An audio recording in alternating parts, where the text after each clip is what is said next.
going to start with some lower body strengthening exercises. I'm going to show all of the exercises sitting, and then I'll show the same exercises in the standing position afterwards.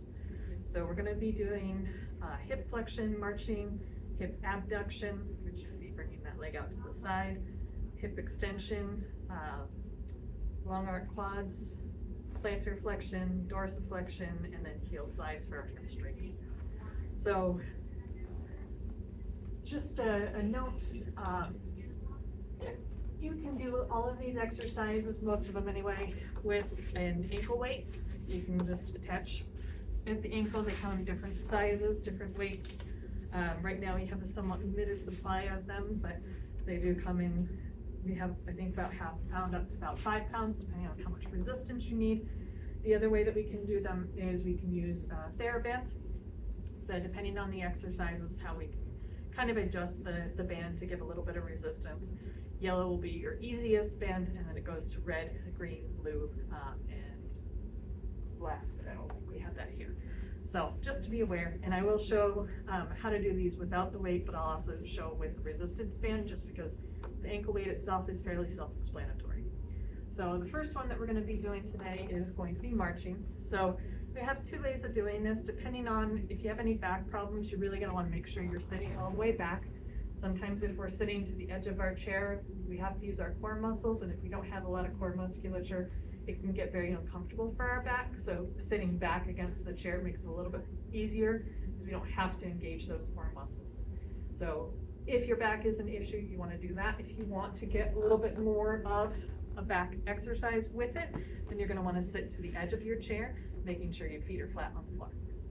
Okay, so when we're doing this, we want to make sure, especially if we're not sitting back, we don't want to lean back every time we lift our leg up, okay?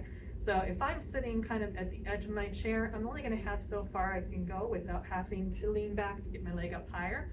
If I'm sitting all the way back in my chair, I can do that a little bit easier because, again, the chair is supporting my back. I don't have to use my core muscles, so I can get my leg up a little bit higher. Doesn't necessarily matter. There's no right or wrong way. Just making sure that you're doing, not leaning, not compensating in any way. And we're just going to be bringing our leg up and down nice and slow. So I usually like to do one leg at a time, 10 times on one leg before I switch to the other. That allows that muscle to really get fatigued. If I'm going to be doing it with the band, I can wrap around both of my thighs. You can either tie it or you can just kind of wrap it and hold. Just for the sake of today, I'm going to be holding it so that I have this free for later. So your resistance is going to be kind of diagonal because we're holding it down with our leg. So we can kind of push up into that band like this. The other way that you can do it is if you tie a loop at the bottom and put that over our foot to help secure, and then you can tie another loop right here. Now, again, I've got a little bit more of a straight line of pull. This is going to give me a more direct resistance, but again, you need to be able to have a loop, or you can hold, and then you want to secure it with the other foot. If you can't keep it from popping up, the easier way to do it would be having another loop tied around your toes to kind of secure it down there. So loop at both ends of it is one way that you can kind of secure it, so you have 2 ends free. So when we're doing this, again, we just want to make sure that we're not rocking each time. We want to either be fully supported backwards or at the edge of the chair, and we want to make sure always that we're going slow. Only as high as you can without having any discomfort, whether it's in your back or in your hip muscles, and coming back down slow too. So we want to make sure we keep that control on the way down. We don't want to drop our foot. We want to go nice and slow the whole time. So that one is our marching. The next one that we want to do is hip abduction, which just means that I'm bringing my leg out away from my body. So with my resistance band, we're going to tie it around our knees, just above our knees at our thighs, and we're going to be going out. You can do both legs together. You can do just one leg.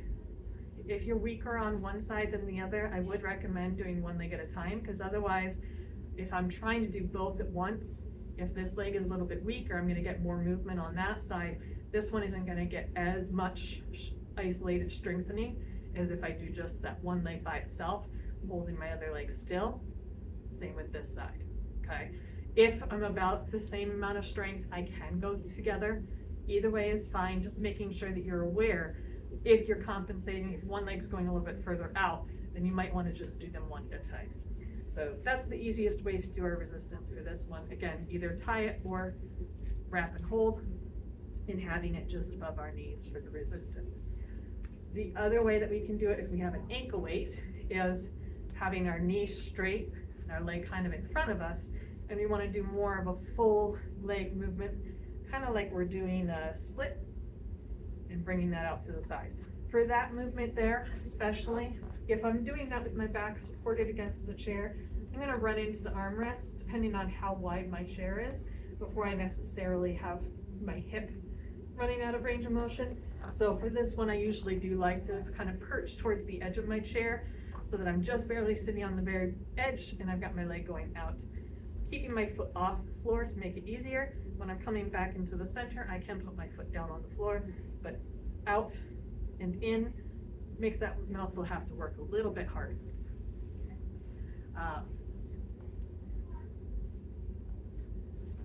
So for our hip extension, that would be our gluteal muscles, so our butt cheeks. In this position, I can't necessarily do a true hip extension because that would be pushing my leg behind me. So what we do when we're sitting, we call it a glute set. So what I'm doing is I'm squeezing with my glutes and then relaxing. And if you watch, I should be kind of lifting up from the chair. When those muscles are firing, they're kind of bunching up underneath me. It lifts me out of my chair a little bit and then come back down and relax. So I'm not necessarily extending my hip, but I am squeezing with those muscles, which is causing my whole body to rise up a little bit. So that's what we call a glute set. So when you're doing the, especially a glute set, you want to hold it for a few seconds. We don't want to just go squeeze, relax, because it's a little bit more of an isometric exercise. So since there's not a lot of movement, you want to kind of hold it for a couple of seconds to get a little bit more muscle contraction for it. The next one that we want to do is called a long arc quad. So this is working the top of our thigh quadricep muscles. So this one really going to have to make a little bit of a loop at the end here. So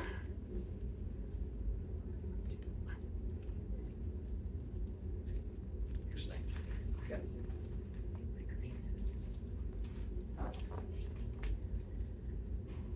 When we're doing this, you can either put that loop over your foot like this, stepping on the other side and kicking your leg up, or if it's coming up too much, you can put it on your ankle. Just be aware it still might try and roll and come up your shin a little bit, so you might have to adjust it a couple of times. Either way works fine, just making sure that you get that resistance, kicking your leg straight and making sure you're controlling on the way down. So this left foot is holding the band down. I'm also holding it with my hand so that it doesn't come too loose. And then my right foot has the loop over the ankle right now. And the other spot I can do it is kind of over the arch of my foot. And it's rolling a little bit, but it kind of stops between the heel of my shoe and my ankle. So either way, fair game, as long as you're getting a good resistance. If you feel like this leg isn't supporting it, can't do it well enough, you can always wrap it around your chair leg. And then making sure you're holding, especially there, because we want to make sure it's not going to move too much. Okay, so either way, again, works fine. We just want to try and get as straight of a line as possible. So even with the chair leg, it is going to be slightly angled. That's okay. We're not necessarily going to have a perfectly straight angle unless we do a lot of fancy movement. Okay.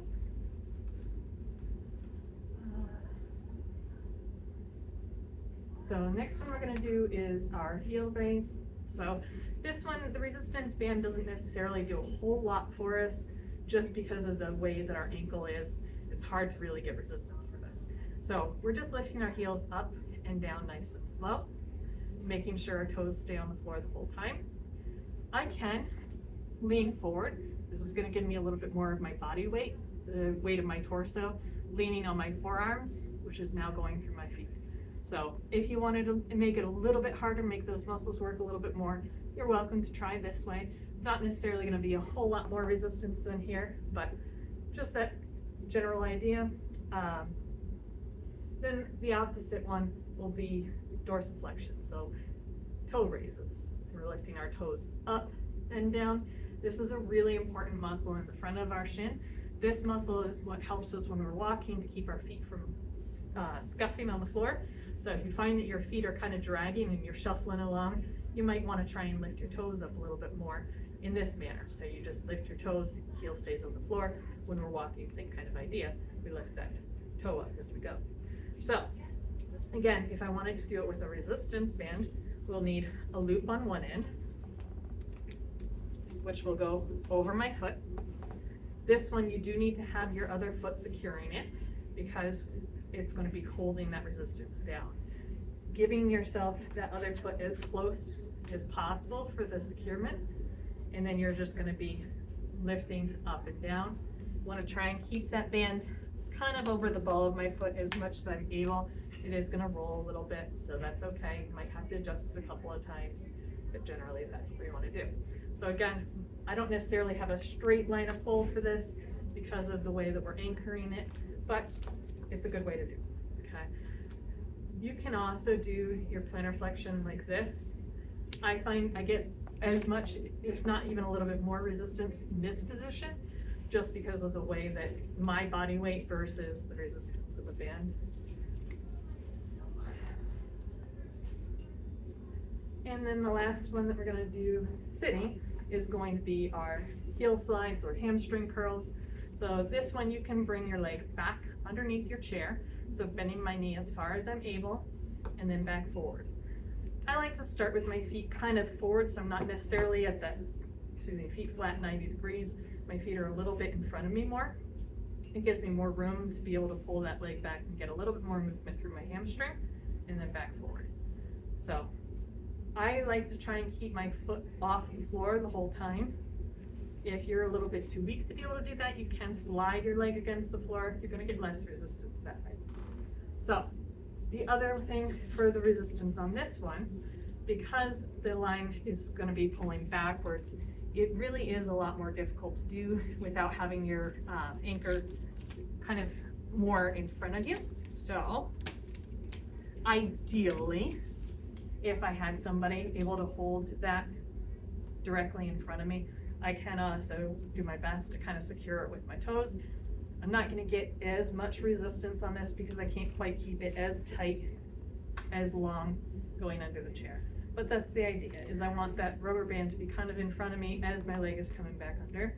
The loop is at my ankle because if I put it over my toes, it's going to snap right off. So when we're doing that one, you really do want to make sure the loop is kind of secured at the ankle rather than on the foot. So that's all of them sitting. I'm going to show the standing versions of each of these now too.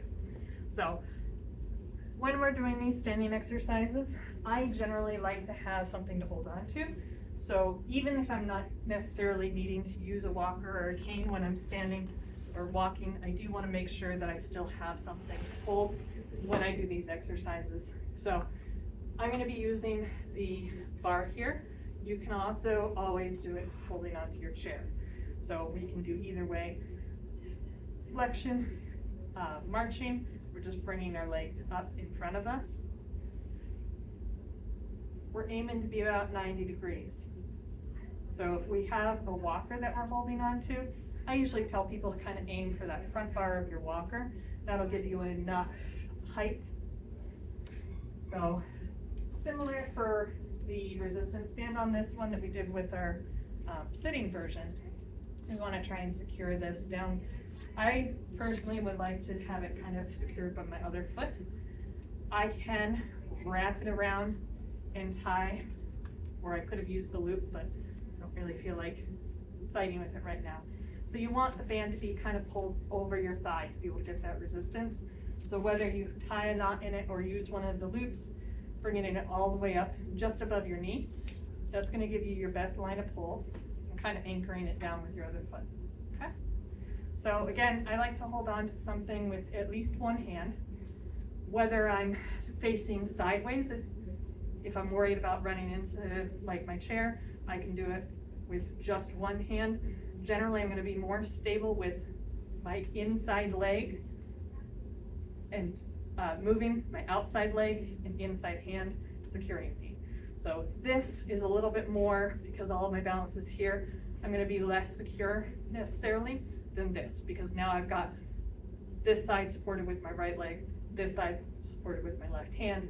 So if I'm doing the left leg, if I'm using my right leg for the marching, I'm going to just turn around and do it the opposite direction.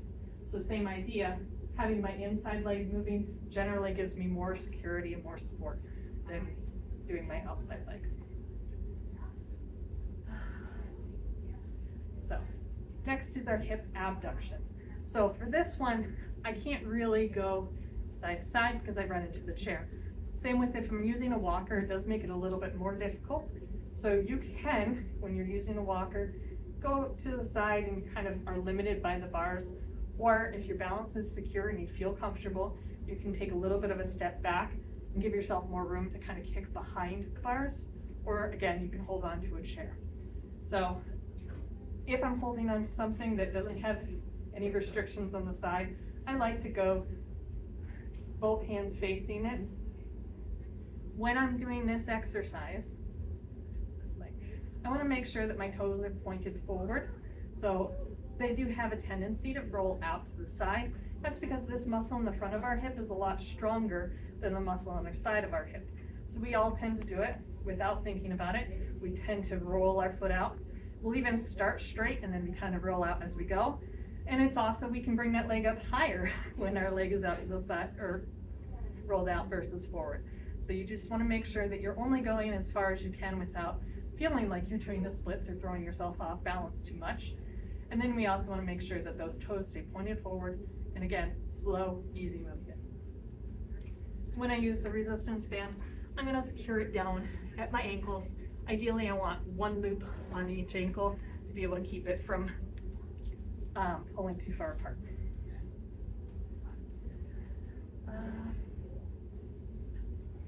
Next is going to be our hip extension. So hip extension is just bringing our leg back. So if you watch my back, this is as far as I can go without either leaning forward or really, really arching through my back. So we really want to be cognizant of that. I like to have my patients stand very close to a chair or a countertop, whatever they're using to help hold themselves, because then if I start jamming my stomach into the chair, that's kind of my way of knowing, oh, I went too far, I can't go that far, gotta stay up a little bit straighter. So sometimes that works, sometimes it doesn't. We really want to think about, really, even a healthy hip, we only have about 10 or 15 degrees of extension, not very much, without having to move through our lower back and kind of arching through our back. And we don't want to necessarily do that, because that can be a lot of stress on there. So just keeping your knees straight, because that's the other thing. We tend to bend our knee a little bit. Those are some very common compensations we do. So we want to make sure our knee stays straight and we're just moving from the hip, not getting any movement in our back. Okay? Same with the other leg.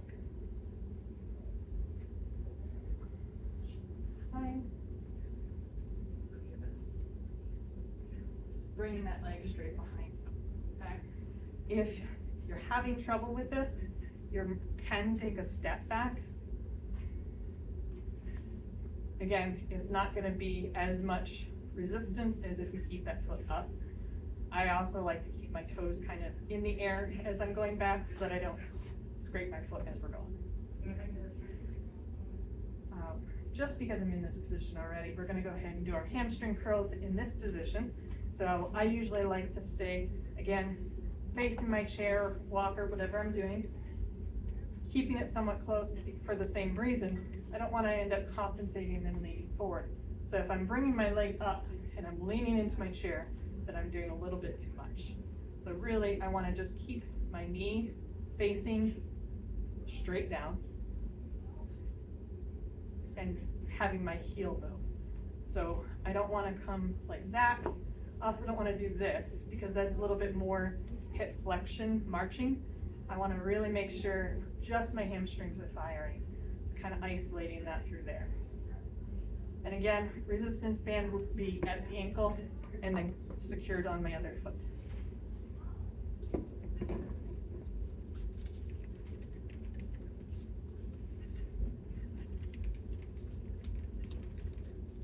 So,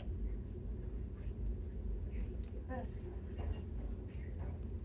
bringing that leg up behind me. Okay. So, next one for, the last one for standing is going to be our heel raises. So I don't like doing toe raises standing just because to truly do them, we kind of have to shift our weight backwards. And sometimes I don't feel like you necessarily get more than you do sitting, and it can get a little scary because you have to shift so far back. Sometimes I've had people that I'm legitimately afraid are going to fall, so I usually avoid that. So rather than having them do the toe raises standing, go ahead and keep doing it sitting. You're going to get as much resistance. If you need more, you can always use the bands. However, we can do our heel raises standing. So for this one, we're just going up on both feet and down nice and slow.